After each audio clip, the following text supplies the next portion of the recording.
Fala, galera ângulo! Tudo bem com vocês? Pois bem, estamos aqui para a nossa videoaula. Na aula de hoje falaremos a respeito dos tipos de rochas, tá certo? Bom, gente, para entendermos o que é uma rocha, inicialmente temos que voltar à aula anterior e entender também como era o planeta Terra antes da crosta terrestre ser formada. Então vamos lá.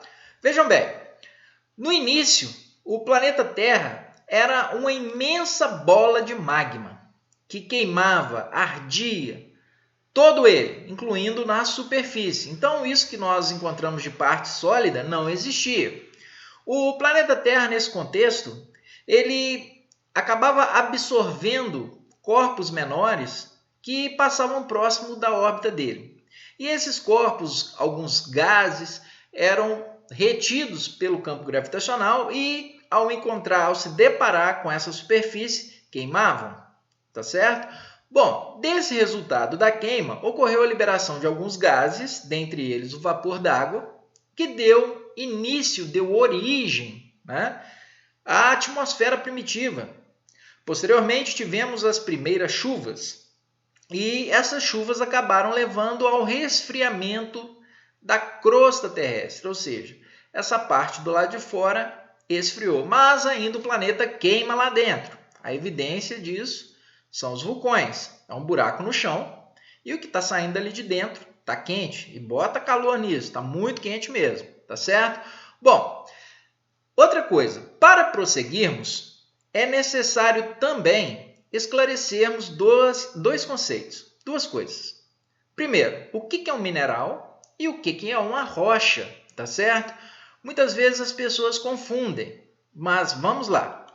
Então, vejam bem, os minerais são substâncias puras encontradas na natureza com uma composição química, né, formada aí resultado de milhões, milhares de anos, tá certo?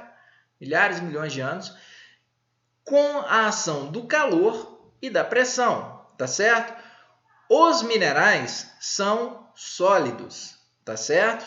Minerais são sólidos. Por exemplo, o feldspato, utilizado aí na confecção e produção de porcelana, tá certo? A mica, alguns conhecem com o nome de malacacheta, tá certo? Pode ser escura, pode ser clara, biotito, muscovita. E ainda um outro mineral que você conhece muito bem, tenho certeza. Já ouviram falar na vulgo pedra cristal? O pessoal alternativo gosta muito, chama de cristal de energia, né? Então isso é um quartzo, tá certo? Bom, tendo dois ou mais minerais agregados, ocorre a formação de uma rocha. Então uma rocha só é formada pelo aglomerado de dois ou mais minerais. Sendo assim, as rochas elas podem ser magmáticas, sedimentares e metamórficas. Então vamos a cada uma delas. Bom, as rochas magmáticas também podem ser chamadas de rochas ígneas, como o próprio nome sugere, vem do magma. E são formadas a partir do processo de resfriamento, o arrefecimento desse magma. Se esse magma resfria rápido, moderadamente ou lentamente, ele dá ele cria uma rocha, tá certo? Então nós temos três tipos básicos de rocha. Aquelas que resfriam de forma muito lenta, as chamadas intrusivas, também conhecidas como rochas plutônicas. Aquelas que se resfriam de forma muito rápida, na superfície principalmente, né? São chamadas de rochas extrusivas, são conhecidas como rochas vulcânicas, e aquelas que resfriam no meio termo, próximo à superfície, são chamadas de hipoabissais, tá? Então, gente, o magma ele é um líquido fluido, né? Um líquido de alta densidade, tá certo? Formada por rocha derretida, ou seja, por minerais, tá certo? E aí, no meio disso tudo, ocorre o processo de resfriamento, e aí nós temos, então, né, a formação das rochas. Então, vamos começar aqui. Nós temos as rochas intrusivas, dentro, né, também conhecidas como plutônicas, que são rochas formadas pelo resfriamento lento do magma. Então, o que acontece? Quando um vulcão, por exemplo, entra em erupção, não é todo o magma que chega na superfície, que sai pelo cone vulcânico, pela chaminé, né? Parte desse magma ele fica preso em fissuras, rachaduras, tá certo? E ali se resfria de forma muito lenta, tá certo?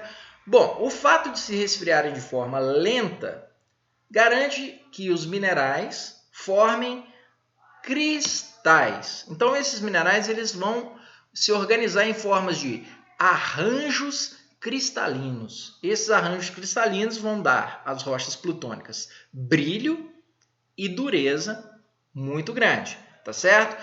No Brasil, por exemplo, nós temos, né, algumas formações plutônicas, como, por exemplo, na Serra do Mar, na Serra da Mantiqueira, no Planalto Amazônico. Então, em alguns lugares nós temos aí, né, rochas plutônicas, tá certo? O exemplo mais clássico das rochas plutônicas você tem provavelmente, muito provavelmente na sua casa, seja na pia, seja a mesa, seja o rodapé, né? Seja na paradeira aí da janela, tá certo? Então nós temos aí o quê? O granito. Então, olhem bem, né? O granito é essa rocha aí, tá? Uma rocha plutônica, uma rocha intrusiva, resfriamento lento, brilha, formado por cristais, dura, tá certo? E são usados para os mais distintos tipos, né, de utensílios aí, de objetos que a gente tem em casa, tá certo? Prosseguindo. Bom, o outro tipo de rocha que nós temos são aquelas magmáticas que se resfriam rápido, ou seja, do lado de fora, extrusivas, elas perdem calor muito rapidamente para o ambiente.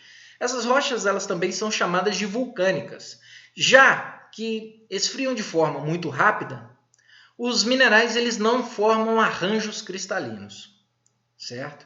Então, veja bem, do lado esquerdo aí nós temos um basalto. Observe que essa rocha ela é uma rocha opaca, né? É uma rocha sem brilho, tá certo? Ela é dura, não tão dura quanto uma rocha plutônica, mas é uma rocha que tem uma dureza respeitosa, tá certo? Bom, uma outra coisa. Lugar que eu tenho basalto, eu tenho aglomeração de 2 ou mais minerais.